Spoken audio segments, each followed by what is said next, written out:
عرب میایه با عزت ما، با ننگ ما، با شرف ما، با غیرت ما، با قماندانیت ما، با همه چیز ما غرض داره.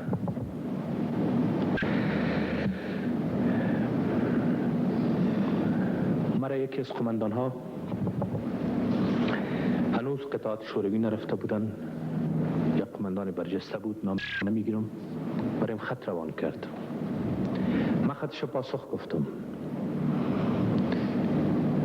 و تمام خواستها و نیازهایی که مردم افغانستان داره و مسئولیت هایی که ما در قبال ازی مردم داریم، این سنگر و اون سنگر فرق نمی کنه. هر دوی ما مدعی هستیم که خدمت برای مردم را انجام بدیم و سنگ خدمت مردم را به سینه میزنیم. پاسخ دادم برشان که اگر شوروی ها برآمدن و جایش دیگرها گرفتن، اگر در اینجا باز مشاور امریکایی آمد، اگر در اینجا باز وهابی های عربی آمد، اگر در اینجا باز جنرال های یا میجرهای پاکستانی آمد، برای ما در خط نوشته کرد که در اون صورت باز ما افغان هستیم، تو افغانیت تا به اثبات برسان، باز ما هم افغانیت خود را به اثبات میرسانیم. حال دی روزا ما باز خط برش روان کردم و خط شام این بار بسیار با متن خوب و با محتوای خوب رسید. برش نوشته کردم که نگفته بودم برای شما که اینها می آیند. But let me get back to the issue.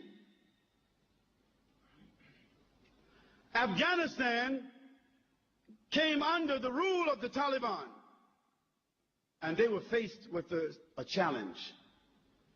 What are they going to do with the drug industry which they found in Afghanistan? The Taliban made a decision. From a point of honor, from a point of morality, a point of dignity and decency, from a point of Sharia, they could not support and allow drug trafficking to exist in Afghanistan. So what did they do? They began to punish those who held drugs, those who sold drugs, and they began to imprison those that used drugs. Then they gave an option to the farmers who were the growers of poppies in Afghanistan, the major crops for drugs, isn't it? They told them, we will give you the land where you are growing the poppies. You will take the land, but you must grow another crop. You must grow a different crop.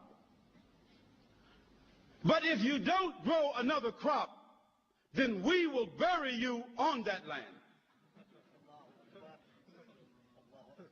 That's the only option they gave them. In a year and a half after the fatwa came about this issue, a year and a half, the drug trafficking and the growing of drugs and the manufacturing of drugs in Afghanistan was 3%.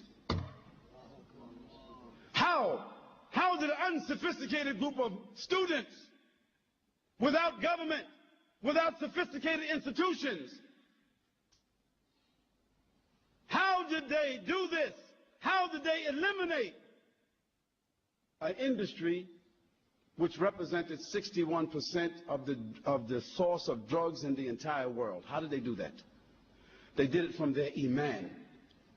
They did it because they were affected by the Quran.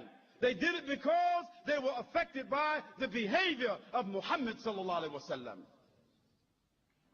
And this is why I say, as an example, that Islam, and only Islam, has the properties by which to affect the human being's consciousness, to design and regulate his morals, and even to regulate governments, so that even governments themselves are forced to adhere to rules of decency and dignity.